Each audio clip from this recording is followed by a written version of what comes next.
नमस्कार, खबरां दे इस बुलेटिन च तुहाडा स्वागत है। मैं हरिचा गिलहोत्रा। पहला पेश ने चौंवियां खबरां।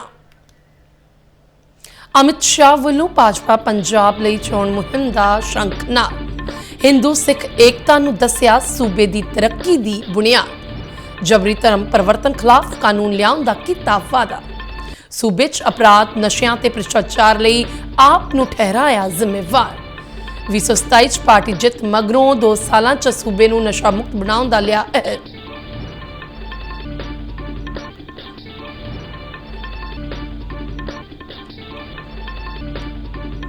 पीएम मोदी ਵੱਲੋਂ कोलकाता ਤੇ असम ਦੌਰਾ। विकास प्रोजेक्टां ਦਾ ਕੀਤਾ ਉਦਘਾਟਨ। सड़क रेल सणी बुनियादी ढांचे 'ਚ विस्तार। रोजगार ਦੇ ਨਵੇਂ ਮੌਕੇ ਖੁੱਲਣਗੇ।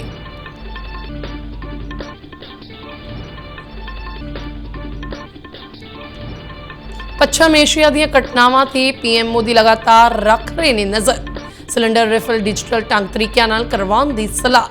शिपिंग मंत्रालय मुताबिक LPG लैके 2 जहाज भारत वाल रवाना। शिवालिक ते नंदा देवी तकरीबन 92,700 मीट्रिक टन LPG लिया रहे ने।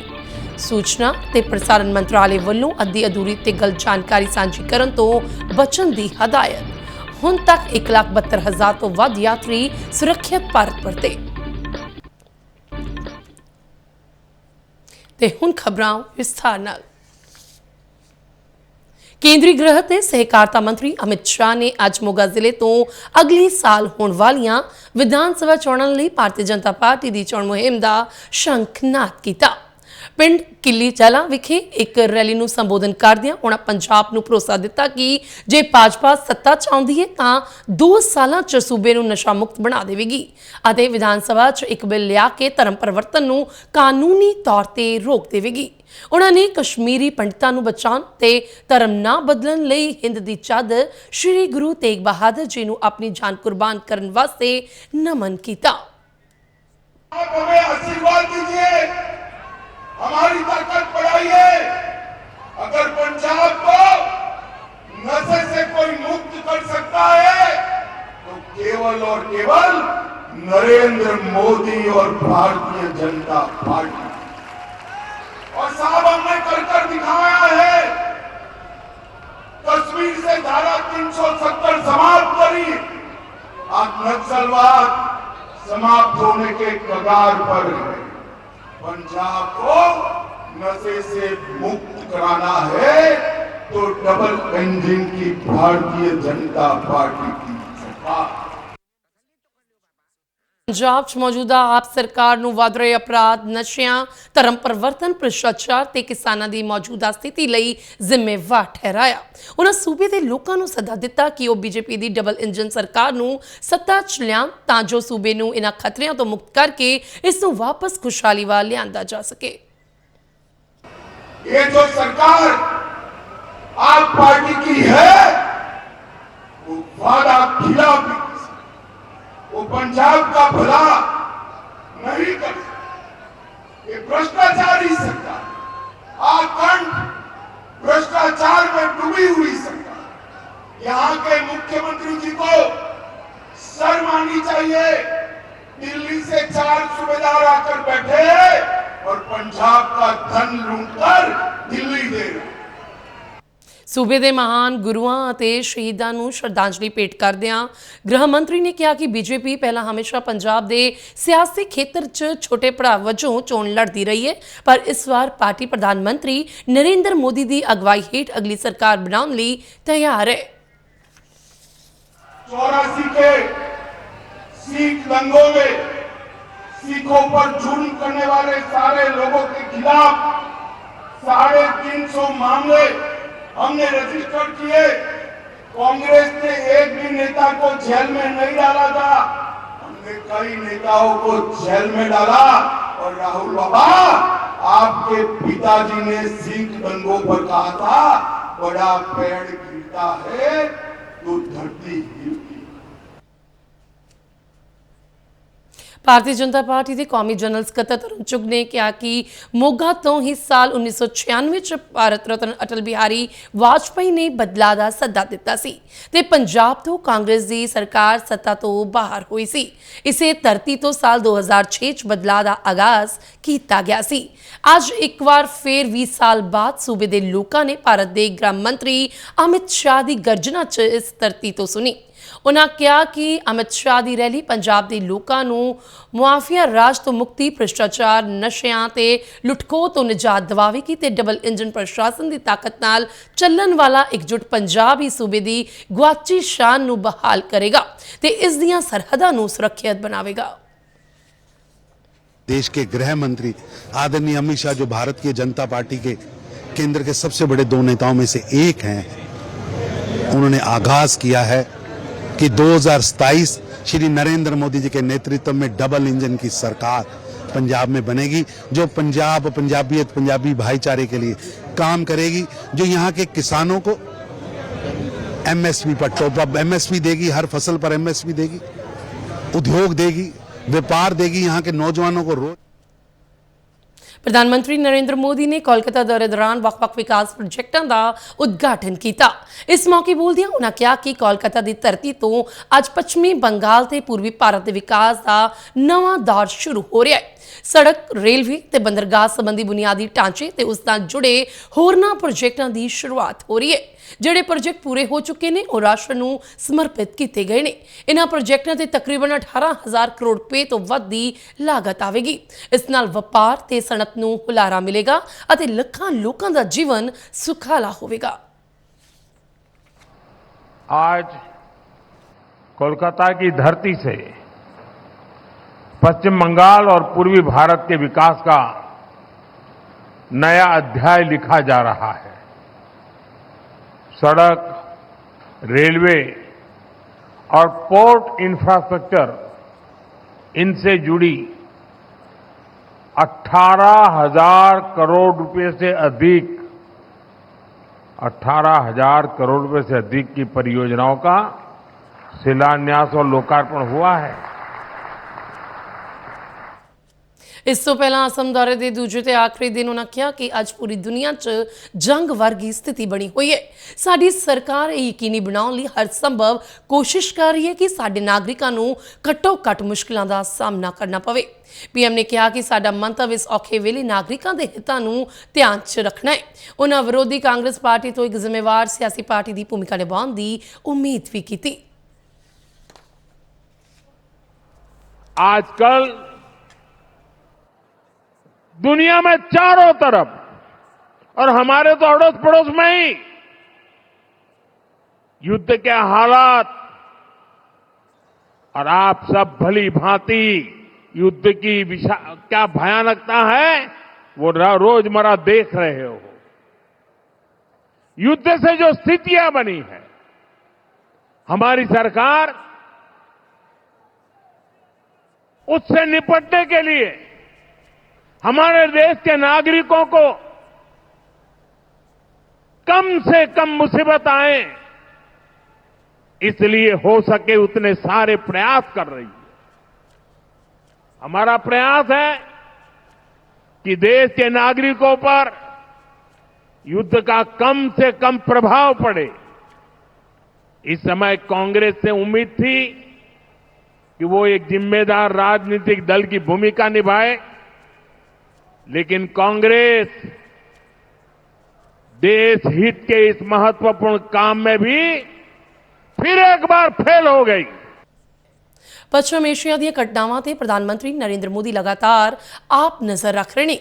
नवी दिल्ली च अंतर मंत्राला प्रेस कॉन्फ्रेंस दौरान बोलदियां विदेश मंत्रालय के बुलारे रणधीर जायसवाल ने कहा कि भारत च फसे कई ईरानी नागरिक, जिन्हां च सैलानी ते कूटनीतिक कर्मचारी शामिल ने, नूं ईरानी अधिकारियों वालों किए गए प्रबंधां तहत एक चार्टर्ड उड़ान राहीं वापस भेजा गया है। यह उड़ान बीती रात कोची तो रवाना हुई ते इस विच कोची च खड़े जहाज IRIIS 11 दे गैर जरूरी चालक दल दे मेंबर भी सवार सन। Several Iranian citizens were stranded in India. The Iranian authorities arranged a chartered flight to take back these stranded nationals. which included Iranians who were visiting India as tourists or were stationed here as diplomats. The flight took off from Kochi last night. The passengers also included the non-essential crew of IRIS Lavan, which remains docked in Kochi. Petroleum ਤੇ ਕੁਦਰਤੀ gas ਮੰਤਰਾਲੇ ਦੀ joint ਸਕੱਤਰ ਸੁਜਾਤਾ ਸ਼ਰਮਾ ਨੇ ਕਿਹਾ ਕਿ ਵਪਾਰਕ ਸਿਲੰਡਰਾਂ ਬਾਰੇ ਕਾਫੀ ਵਿਚਾਰ ਵਟਾਂਦਰੇ ਤੋਂ ਬਾਅਦ ਇਹ ਫੈਸਲਾ ਲਿਆ ਗਿਆ ਹੈ ਕਿ ਵਪਾਰਕ ਖਪਤਕਾਰਾਂ ਨੂੰ ਵੀ ਕੁਝ LPG ਮੁਹੱਈਆ ਕੀਤੀ ਜਾਵੇ ਤੇ ਇਸ ਮਾਮਲੇ 'ਚ ਸੂਬਾ ਸਰਕਾਰਾਂ ਨਾਲ ਵੀ ਗੱਲਬਾਤ ਹੋਈ ਹੈ। ਤਕਰੀਬਨ 29 ਸੂਬਿਆਂ ਤੇ ਕੇਂਦਰ ਸ਼ਾਸਿਤ ਪ੍ਰਦੇਸ਼ਾਂ 'ਚ ਵਪਾਰਕ ਸਿਲੰਡਰਾਂ ਦੀ ਵੰਡ ਸ਼ੁਰੂ ਹੋ ਗਈ ਹੈ ਤੇ ਗਾਹਕਾਂ ਨੂੰ ਉਹ ਮਿਲ ਰਹੇ ਨੇ। ਉਹਨਾਂ ਅਪੀਲ ਕੀਤੀ ਕਿ ਬਿਨਾਂ ਲੋੜ ਤੋਂ ਘਬਰਾ ਕੇ ਗੈਸ ਬੁਕਿੰਗ ਕਰਵਾਉਣ ਤੋਂ ਬਚਣਾ ਚਾਹੀਦਾ ਹੈ। ਉਹਨਾਂ ਸਿਲੰਡਰ ਰਿਫਿਲ ਦੀ ਬੁਕਿੰਗ ਡਿਜੀਟਲ ਢੰਗ ਤਰੀਕਿਆਂ ਜਿਵੇਂ IVRS, SMS, WhatsApp booking, mobile application राਹੀਂ ਕਰਨ ਦੀ सलाह भी ਦਿੱਤੀ है। सिलेंडर्स के बारे में काफी डिस्कशन हुआ और उसके बाद ये निर्णय लिया गया कि कमर्शियल कंज्यूमर्स को भी कुछ LPG दी जाए और इस संदर्भ में स्टेट गवर्नमेंट्स के साथ भी डिस्कशन हुआ है और जो कमर्शियल सिलेंडर्स हैं स्टेट गवर्नमेंट के डिस्पोजल पर रखे गए हैं to prioritise the consumers.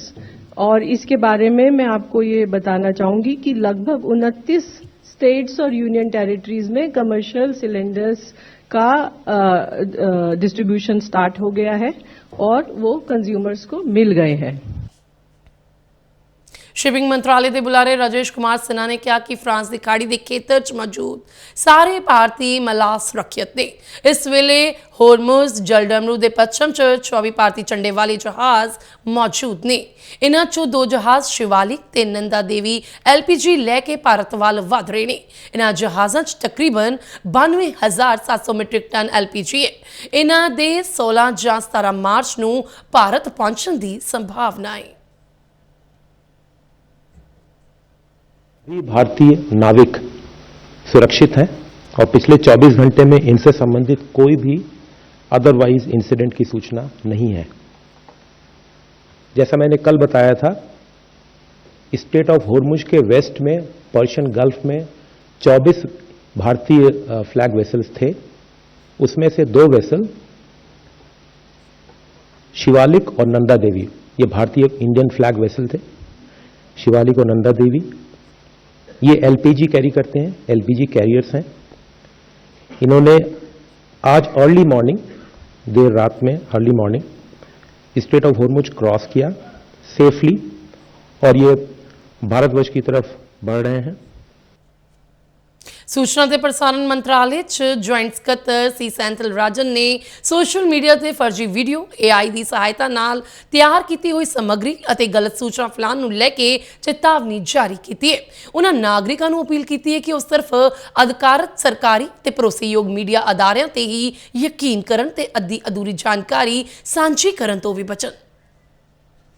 From our side, सभी नागरिक अपना सोशल मीडिया हैंडल्स में आप ध्यान से ऑफिशियल हैंडल्स को फॉलो करें और कोशिश किया जा रहा है कुछ हैंडल्स से मिस इन्फॉर्मेशन, फेक न्यूज़ और AI जनरेटेड वीडियोस को देखकर पब्लिक को गुमराह करने के लिए, इसको आप लोग इससे बहुत बिवेयर रहें और इससे बच के रहें। ਖਾੜੀ ਦੇਸ਼ਾਂ ਬਾਰੇ ਵਧੀਕ ਸਕੱਤਰ ਅਸੀਮ ਆਰ ਮਹਾਜਨ ਨੇ ਕਿਹਾ ਹੈ ਕਿ ਵਿਦੇਸ਼ ਮੰਤਰਾਲਾ ਪੱਛਮ ਏਸ਼ੀਆ ਦੇ ਖਾੜੀ ਖੇਤਰ ਦੀ ਸਥਿਤੀ ਤੇ ਲਗਾਤਾਰ ਨਜ਼ਰ ਰੱਖ ਰਿਹਾ ਹੈ। ਭਾਰਤੀ ਦੂਤਘਰ 24 ਘੰਟੇ ਹੈਲਪਲਾਈਨ ਚਲਾ ਰਹੇ ਨੇ ਤੇ ਫਸੇ ਹੋਏ ਨਾਗਰਿਕਾਂ ਨੂੰ ਸਹਾਇਤਾ ਮੁਹੱਈਆ ਕਰਵਾ ਰਹੇ ਨੇ। ਮਹਾਜਨ ਮੁਤਾਬਕ ਸੰਕਟ ਦੀ ਸ਼ੁਰੂਆਤ ਤੋਂ ਹੁਣ ਤੱਕ ਤਕਰੀਬਨ 1,72,000 यात्री भारत वापस आ चुके हैं। पश्चिम एशिया और खाड़ी क्षेत्र में उत्पन्न हो रही स्थिति पर लगातार नजर रख रहा है। इस पूरे क्षेत्र में भारतीय समुदाय की सुरक्षा, कल्याण और संरक्षा हमारी सर्वोच्च प्राथमिकता है। भारतीय नागरिकों और उनके परिवारों के प्रश्नों के उत्तर देने के लिए मंत्रालय का नियंत्रण कक्ष कार्यरत है और हम राज्य सरकारों और केंद्र शासित प्रदेशों के साथ भी नियमित संपर्क में हैं ताकि उन्हें जानकारी और सहायता प्रदान की जा सके। ਕੌਮੀ ਕਾਨੂੰਨੀ ਸੇਵਾਵਾਂ ਅਥਾਰਟੀ ਦੀਆਂ ਹਦਾਇਤਾਂ ਮੁਤਾਬਕ ਅੱਜ ਜਲੰਧਰ, ਫਿਲੌਰ ਅਤੇ ਨਕੋਦਰ ਦੇ ਅਦਾਲਤੀ ਕੰਪਲੈਕਸਾਂ 'ਚ ਕੌਮੀ ਲੋਕ ਅਦਾਲਤ ਲਗਾਈ ਗਈ। ਜ਼ਿਲ੍ਹਾ ਤੇ ਸੈਸ਼ਨ ਜੱਜ ਨਿਰਭਉ ਸਿੰਘ ਗਿੱਲ ਨੇ ਦੱਸਿਆ ਕਿ ਜਲੰਧਰ 'ਚ 22, ਫਿਲੌਰ 'ਚ 3 ਤੇ ਨਕੋਦਰ 'ਚ 2 ਬੈਂਚਾਂ ਦਾ ਗਠਨ ਕੀਤਾ ਗਿਆ ਸੀ। ਇਸ ਦੌਰਾਨ 48,354 ਕੇਸਾਂ ਦੀ ਸੁਣਵਾਈ ਕੀਤੀ ਗਈ, ਜਿਨ੍ਹਾਂ 'ਚੋਂ 47,452 ਕੇਸਾਂ ਦਾ ਰਾਜੀਨਾਮੇ ਰਾਹੀਂ ਨਿਪਟਾਰਾ ਕੀਤਾ ਗਿਆ। जानते हो लोक अदालत का बेसिक परपस यही है कि दोनों धिरां दा आपस विच एक टेबल एक जगह ते बैठ के विन विन सिचुएशन च फैसला होना, जिहदे नाल दोने धिरां ही कचहरी तो खुश जांदियां हन। बरनाला 'ਚ ਕੌਮੀ ਲੋਕ ਅਦਾਲਤ ਲਗਾਈ ਗਈ। ਜ਼ਿਲ੍ਹਾ ਸੈਸ਼ਨ ਜੱਜ ਅੰਸ਼ੁਲ ਬੇਰੀ ਨੇ ਦੱਸਿਆ ਕਿ ਅੱਜ ਦੀ ਲੋਕ ਅਦਾਲਤ 'ਚ 17,361 ਮਾਮਲੇ ਲਿਆਂਦੇ ਗਏ, ਜਿਨ੍ਹਾਂ 'ਚੋਂ 14,032 ਮਾਮਲਿਆਂ ਦਾ ਨਿਪਟਾਰਾ ਕਰ ਦਿੱਤਾ ਗਿਆ। ਕੇਸਾਂ ਦੀ ਸੁਣਵਾਈ ਲਈ 8 ਬੈਂਚਾਂ ਦਾ ਗਠਨ ਕੀਤਾ ਗਿਆ ਸੀ। ਅਦਾਲਤ ਵਿੱਚ ਅੱਜ 17,000 ਦੇ ਕਰੀਬ ਮੁਕੱਦਮੇ ਲਗਾਏ ਗਏ ਹਨ ਤੇ ਅਸੀਂ ਉਮੀਦ ਕਰਦੇ ਹਾਂ ਕਿ ਇਹਨਾਂ ਵਿੱਚ ਲਗਭਗ 14,000 ਮੁਕੱਦਮਿਆਂ ਦਾ ਫੈਸਲਾ ਹੋ ਜਾਏਗਾ। ਇਹਨਾਂ ਦੇ ਵਿੱਚ ਜਿਹੜੇ ਮੁਕੱਦਮੇ ਲਗਾਏ ਗਏ ਹਨ, check bounce cases, MACT cases, bank recovery cases ਅਤੇ ਟ੍ਰੈਫਿਕ ਚਲਾਨ ਆਦਿ ਲਗਾਏ ਗਏ ਹਨ। ਤੇ ਇਸ ਦੇ ਨਾਲ ਹੀ ਖਬਰਾਂ ਦਾ ਬੁਲੇਟਿਨ ਖਤਮ ਹੁੰਦਾ ਹੈ। ਇਜਾਜ਼ਤ ਦਿਓ, ਨਮਸਕਾਰ।